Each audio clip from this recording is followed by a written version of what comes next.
जैसे गरीब बच्चे आते हैं पढ़ने के लिए, SC ST OBC मिनोरिटीज के, ये सपना देख के कि ऐसे विश्वविद्यालय में जाएंगे तो जाति का सामना नहीं करना पड़ेगा। ये विश्वविद्यालय में मल्टीकल्चरल लोग हैं, यहाँ पे आपसी भाईचारा होगा, प्यार होगा, सब अच्छे से चलेंगे, आगे बढ़ेंगे। हम भी शहर में जाएंगे, पढ़ेंगे, बाबू बनेंगे, अच्छा अफसर बनेंगे। हमारे बच्चों के यहाँ गले घोटे जाते हैं, हमारे अगेंस्ट अगर हमें अपमानित करके, अगर दलित बहुजन अच्छा कपड़ा पहनता है तो बर्दाश्त नहीं होता, अगर वो अंग्रेजी बोलता है तो आपसे बर्दाश्त नहीं होता, अगर वो संविधान को बचाने की आवाज उठाता है तो आपसे बर्दाश्त नहीं होता।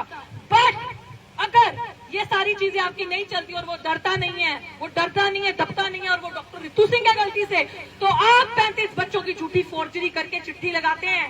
SC commission which is a constitutional body, संविधान हमारा भारत का डायरेक्ट पावर देता है कमीशन को, एंड हाई कोर्ट में इन्होंने जो फर्जी दस्तावेज लगाए, कोर्ट को भी मिसलीड किया, SC कमीशन को भी मिसलीड किया, फिर भी इतनी बड़ी गुनाहगार कुर्सी पे। तो वाइस चांसलर साहब, आपका दोहरा चरित्र, आपका जातिवादी चेहरा, आपकी मानसिकता दिखती है कि आप कैसे हैं।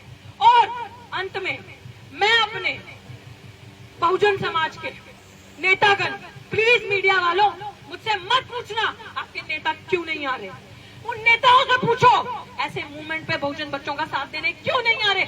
अगर आप मेरी बहनें जो भारत का मान सम्मान शान, मेरी पहलवान बहनें जंतर मंतर पे बैठी थी इंसाफ की गुहार लगाने, अगर आप मेरी पहलवान बहनों का आंदोलन में उनको सपोर्ट करने जा सकते हो, तो आपका चेहरा, आपका चरित्र पूरा समाज देख रहा है, बहुजन बच्चे देख रहे हैं कि आप क्या कर रहे हैं। क्यों?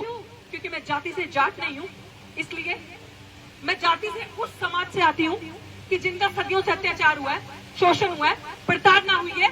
ये मेरा कसूर है, ये मेरा कसूर है कि यहाँ पे सच को मेन मीडिया दिखाने नहीं आ रही।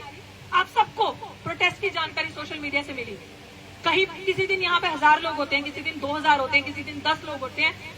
संख्या पे मत जाना, हम गरीब लोग हैं, हमारे लोग सुबह कुआं खोते हैं, शाम को पानी पीते हैं, तो जिसको जिस वक्त टाइम मिलता है वो अपनी हाजिरी देने आता है। क्योंकि आप लोग डिसाइड करो, इतिहास में आपको सच के साथ खड़े होना है या झूठ के साथ। आपको आपके बच्चे जो सुन रहे हैं वो देख लें कि जब बच्चे, बहुजन बच्चे आगे आए तो ये पन्ना उठाकर देखें तो आपको जूते ना मारे, आपको गालियां ना दे। आप डिसाइड करो कि आपने हिस्ट्री में राइट साइड खड़े होना है या रॉन्ग साइड खड़े होना है। आप क्या मैसेज देना चाहते हो कि जब हमारे बहुजन बच्चे मर रहे थे, हाशिए पे थे, दिल्ली विश्वविद्यालय जैसे प्रसिद्ध विश्वविद्यालयों में उनके साथ जातिगत भेदभाव, प्रताड़ना, मानसिक प्रताड़ना हो रही थी, तो हमने उनका जाके साथ दिया, हमने उनका साथ दिया, उनकी आवाज को बुलंद किया, उनके लिए हम लड़े। ये बात कौन बताएगा?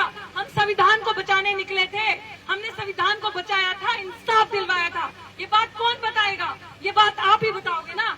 हमारे 131 MLA MP पावर में बैठे हैं, अगर आप लोग हट जाओ तो सरकार सत्ता गिर जाए। ये दलित समाज के MLA MP हट जाए तो सरकार गिर जाए। ये मेरा भाई IIT से अभी जो आपने देखा इंस्टीट्यूशनल मर्डर हुआ, 3 सितंबर को हुआ था भाई, 1 सितंबर में जो भाई मेरा अनिल कुमार जिसकी हत्या हुई, इंस्टीट्यूशनल मर्डर। क्योंकि इंस्टीट्यूशनल मर्डर, जो इंस्टीट्यूशनल पेन एवरी डे जिससे मैं जा रही हूँ, जो गुजर रही हूँ, जिस दर्द से, उसका उनके वही मेरे भाई अनिल कुमार ने IIT में ही देखा। और हमारे पास सब सबूत है कि उसके कमरे में कितना खून था। वो सुसाइड नहीं थी, वो पंखे से लटक के मौत नहीं थी, वो सुसाइड नहीं थी, वो मर्डर था। हमारे पास पूरी फुटेज है, पूरी वीडियो है। हमारा मिशन सेव कॉन्स्टिट्यूशन, महमूद प्राचा जी केस लड़ रहे हैं, ये भाई उनके बड़े भाई बैठे हैं, ये माँ बैठी है जिसके आंसू नहीं सूख रहे, वो पीछे शेर सिंह वाल्मीकि जी की फैमिली देख लो, जिनको अपनी मेहनत का जब वो पैसा मांगने गए, एक जिसके पास वो काम करते थे, उन्होंने उसकी मार के हत्या कर दी। ये बच्चियों के बाप अस्थियां भी अभी तक उन्होंने नहीं भाई न्याय का इंतजार कर रहे हैं। गुड़गांव का केस आप सबने देखा होगा, ऐसे ही दिल्ली कैंट की बच्ची का केस था, दलित बच्ची थी, शमशान घाट के पुजारी ने रेप किया, जिंदा बच्ची को जला दिया, जिंदा बच्ची को न्याय नहीं मिला। इनकी अभी तक SC ST एक्ट में FIR दर्ज नहीं हो रही, हमारे केस दर्ज ही नहीं होते। हम आप लोगों से जो हमें सुन रहे हो, हमें नहीं पता आप किस जाति से हो, किस मजहब से हो। दोस्तों, हम सिर्फ और सिर्फ यहाँ संविधान को बचाने की बात कर रहे हैं। हम चाहते हैं कि आपके समाज को, जो एक गरीब, एक पिछड़ा, एक वो तबका है जिसके साथ सदियों से अत्याचार हुआ है, सदियों से जिसको पानी पीने का अधिकार नहीं था, छूने का अधिकार नहीं था, जिनकी गांव में एक अलग टेरिटरी होती थी, जिनके साथ दिन दिहाड़े अपमान होता था, जिनकी बच्चियों के साथ शोषण होता था, बलात्कार होता था, जो सर उठा के चल नहीं सकते थे, विश्वविद्यालयों में पढ़ नहीं सकते थे। आप हमारे आरक्षण पे सवाल मत करो, पहले हमारा इतिहास देखो। हमारा इतिहास देखो, हमारे पास आज से जब तक देश आजाद हुआ था उसके पहले आरक्षण नहीं था। अभी आरक्षण तो आए कुछ साल हुआ। आपका कोई भाई कमजोर होगा, आपका कोई भाई हैंडीकैप होगा, तो आप उसे लाठी दोगे ना, सहारा दोगे ना आगे चलने के लिए, दोगे ना उसे सहारा आगे चलने के लिए, दोगे उसको कि तू चल, इस चीज से आगे चल ताकि तू मेरे बराबर पहुंच सके, ताकि तू भी ठीक हो सके। वही सहारा, क्योंकि हम सदियों से हैंडीकैप थे, वही सहारा आज आरक्षण के माध्यम से हमें मिला, आगे आके पढ़ने का, समान से जीने का, हमें भी सरकारी नौकरी मिल सके, हम भी आगे उठ सके, हम भी पढ़ सके, हम भी एक रिस्पेक्टेबल लाइफ जी सके। हमारे माँ बाप जो दिन रात अपने हाथों से मैनुअल स्कैवेंजिंग करते हैं, अपने बदन से सीवर में उतरते हैं, कूड़ा गंदगी साफ करते हैं, उनके लिए अधिकार था, उनके लिए अधिकार था, उनको स्पेशल रिप्रेजेंटेशन मिला। इकोनॉमिक नहीं है, सोशल अपलिफ्टमेंट है कि सोशली जो समाज में आपका बहिष्कार हुआ है, जो आपको छूते नहीं है लोग कि हाय हम गंदे हो जाएंगे, हम मैले हो जाएंगे, इनको छू लिया, हम अछूत हो जाएंगे, उस चीज से ऊपर उठने के लिए हमें अधिकार मिला। डॉक्टर बाबा साहेब भीमराव अम्बेडकर की वजह से हम आगे आए, हम पढ़े। अभी तो कुछ परसेंट हैं, चंद जो आगे आके पढ़ रहे हैं। किस चीज का डर? क्यों? ग्रस्त मानसिकता वाले जातिवादी लोग, जातिवादी गुंडे इस चीज को नहीं समझते।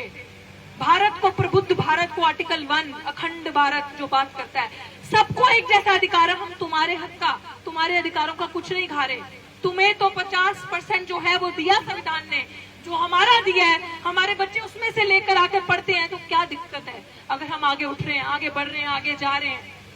आपकी भी गलती नहीं है।